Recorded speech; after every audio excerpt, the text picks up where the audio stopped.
Stock market अब अपना all time high के लेवल पे है और उसके साथ लोगों का यहाँ पर पार्टिसिपेशन भी बढ़ रहा है। लेकिन सेबी का जो डाटा बोल रहा है, ज्यादातर रिटेल इन्वेस्टर यहाँ पर ट्रेडिंग कर रहे हैं और वहां से 100 में से 90 लोग लॉस कर रहे हैं और जितने भी लोग यहाँ पे प्रॉफिट करें उनका एवरेज प्रॉफिट करीब 3,000 रुपए आसपास हो रहा है। तो इसके चलते ये जो रेगुलेटर सेबी है, ये टाइम टू टाइम अपने जो रूल्स एंड रेगुलेशन को मॉडिफाई करते हैं या फिर नया रूल्स लागू करते हैं। हाल ही में अभी आपने भी सुने होंगे 30% फ्लैट टैक्स ऑन F&O और फ्यूचर ऑप्शन में जो एक लॉट का साइज होता है उसको 4 to 5 टाइम्स इंक्रीज करने के लिए एक बोर्ड मीटिंग में प्रस्ताव भी आया हुआ है। तो आज इन सारे टॉपिक्स के ऊपर एक बातचीत करते हैं और समझने की कोशिश करते हैं ग्राउंड लेवल के बेसिस पे कौन सा सही होगा या फिर कौन सा गलत। तो नमस्कार, welcome to money group and मैं हूँ चिन्मय नंदा।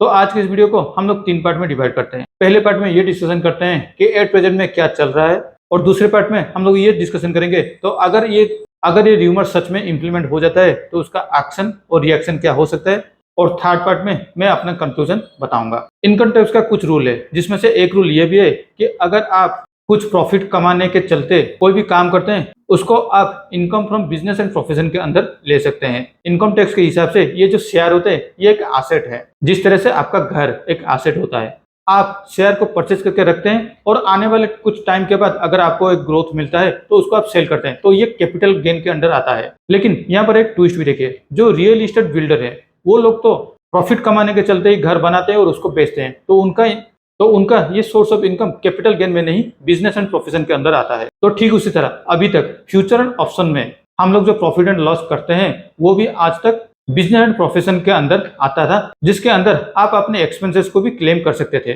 जिस तरह से रेंट हो गया, इंटरनेट कनेक्शन हो गया या फिर कंप्यूटर का डेप्रिसिएशन हो गया वगैरह वगैरह। लेकिन अब क्या हो रहा है, पोस्ट कोविड के बाद लोगों में फ्यूचर एंड ऑप्शन का एक चूल मचा हुआ है, जिसके वजह से अगर हम NSE का डाटा भी देखते हैं तो 2022 में फ्यूचर एंड ऑप्शन में जो टर्नओवर था वो करीब मिनिमम 2 टाइम्स इंक्रीज हो चुका है लास्ट 3 साल के अंदर। वॉल्यूम इंक्रीज होना सभी का दिक्कत नहीं है, दिक्कत ये retail investor future and option में हेवीली पार्टिसिपेट कर रहे हैं लेकिन वो लोग लॉस में है। इसलिए ये जो रिमोट्स आ रहे हैं 30% अगर फ्लैट टैक्स हो जाता है तो यहाँ पर रिटेल इन्वेस्टर का थोड़ा पार्टिसिपेंट कम हो जाएगा, क्योंकि चाहे वो 1 रुपया भी इनकम करे या फिर 10 लाख, उसके ऊपर उनको फ्लैट 30% टैक्स देना ही होगा और वहां पर आपके एक्सपेंसेस के ऊपर कोई भी डिडक्शन भी आपको अलाउ नहीं किया जाएगा। देखिए अभी ऐसे भी बहुत सारे इन्वेस्टर या फिर ट्रेडर्स आपको मिल जाएंगे जो प्योरली स्टॉक मार्केट के प्रॉफिट एंड लॉस के ऊपर उनका घर चलता है। तो यहाँ पर अगर 30% का फ्लैट टैक्स लग जाता है और ऊपर से और मान लीजिए और 15 से 20% का एडिशनल एक्सपेंसेस का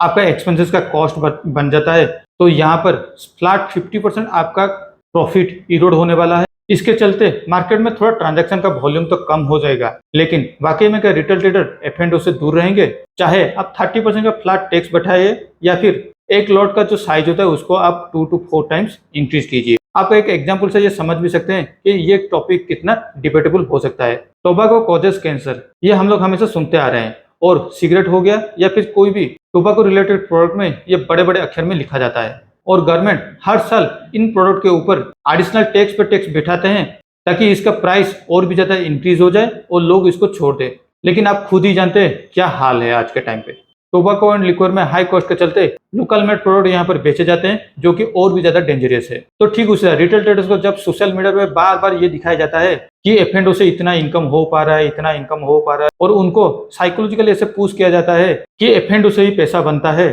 तो चाहे आप जितने भी टैक्स या लॉट साइज बढ़ा ले, शेर के मुंह में अब खून लग चुका है तो वो रुकने वाला नहीं है। तो आखिर में अब बात कर लेते हैं कंक्लूजन की। तो कंक्लूजन में मैं अब जो डिस्कशन करने जा रहा हूँ ये प्योरली मेरा पॉइंट ऑफ व्यू है और इससे कोई भी एंटिटी का कोई भी रिलेशन नहीं है। देखिए गवर्नमेंट को अगर एडिशनल टैक्स कलेक्शन करना है तो आप ये टैक्स को इंप्लीमेंट कर सकते हैं, इसमें से कोई दो राय नहीं है। लेकिन आप जो ये सोच रहे हैं कि इसके वजह से रिटेल ट्रेडर को कुछ मदद मिल सकता है, तो सॉरी, ऐसा नहीं हो पाएगा। अगर आप रिटेल ट्रेडर के बारे में वाकई में सोच रहे हैं तो ये मेरा कुछ सुझाव है। पहला सुझाव ये है कि रिटेल ट्रेडर को पहले रिटेल इन्वेस्टर बनाइए, और इसके लिए आप मानो या ना मानो ये जो म्यूचुअल फंड डिस्ट्रीब्यूटर कम्युनिटी है ये सबसे ज्यादा और ग्राउंड लेवल पे काम आपको आएंगे, क्योंकि म्यूचुअल फंड डिस्ट्रीब्यूटर जो म्यूचुअल फंड एडवाइजर पहले थे वही लोगों के ही मदद से ही आज ज्यादातर लोगों में ये इन्वेस्टर का अवेयरनेस बढ़ा है। और अगर आप चाहते हैं ये म्यूचुअल फंड डिस्ट्रीब्यूटर कम्युनिटी आपको हेल्प करें तो आपको भी उनको कुछ स्पेशल पावर देनी होगी।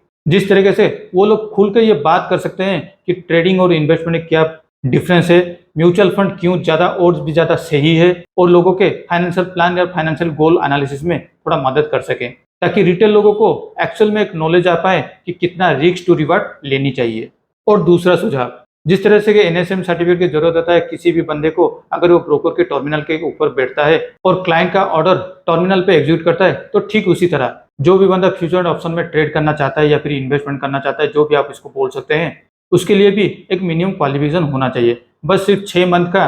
बैंक स्टेटमेंट या फिर आईटीआर रिटर्न फाइल के सबमिट करने से आज के टाइम पे जो ये एलिजिबिलिटी मिल जाता है, इसको बंद होना चाहिए। या फिर ब्रोकर को भी ये स्ट्रिक्टली इंस्ट्रक्शन देनी चाहिए, कोई भी अगर फ्यूचर एंड ऑप्शन में ट्रेड करना चाहता है और उसके लिए वो एप्लीकेशन देता है, तो कुछ मिनिमम क्वेश्चन एंड आंसरिंग या फिर वीडियो लर्निंग या फिर प्रैक्टिकल ट्रेनिंग हो, उसके कंप्लीट होने के बाद ही उसको वो ब्रोकर फ्यूचर एंड ऑप्शन में ट्रेड करने की अलाउ करे। और तीसरी सुझाव, मान लीजिए कोई भी क्लाइंट 1 लाख का कैपिटल लेके फ्यूचर एंड ऑप्शन में ट्रेड करना चाहता है, तो सेबी ब्रोकर को इंस्ट्रक्शन दे कि अगर मान लीजिए 40 to 50% उसका कैपिटल इरोड हो जाता है या फिर लॉस हो जाता है एक मंथली या क्वार्टरली टाइम फ्रेम के बेसिस पे, तो उसका अकाउंट हॉल्ट हो जाएगा, यानी नेक्स्ट 2 या 3 दिन के लिए या फिर 1 हफ्ते के लिए वो ट्रेडिंग नहीं कर पाएगा, पर्टिकुलरली उसी फ्यूचर एंड ऑप्शन के सेगमेंट पे। इससे ये हो सकता है कि जो भी लॉस होता है वो रिवेंज ट्रेड ज्यादा ना ले पाए, और उसका अकाउंट अगर ब्लॉक हो जाता है या फिर हॉल्ट हो जाता है, तो उसको भी कुछ होमवर्क या फिर बैक टेस्ट करने के लिए टाइम भी मिल जाएगा कि क्यों ऐसा हो रहा है, ताकि वो दोबारा उस तरह से गलती ना करने की कोशिश करे। तो मेरी तरफ से तो बस ये 3 ही सुझाव है। अगर आपका भी कुछ इस तरह से कुछ सुझाव होगा तो कमेंट सेक्शन में हमें जरूर बताइए। तो आज के लिए इस वीडियो में बस इतना ही। Thank you for watching my video.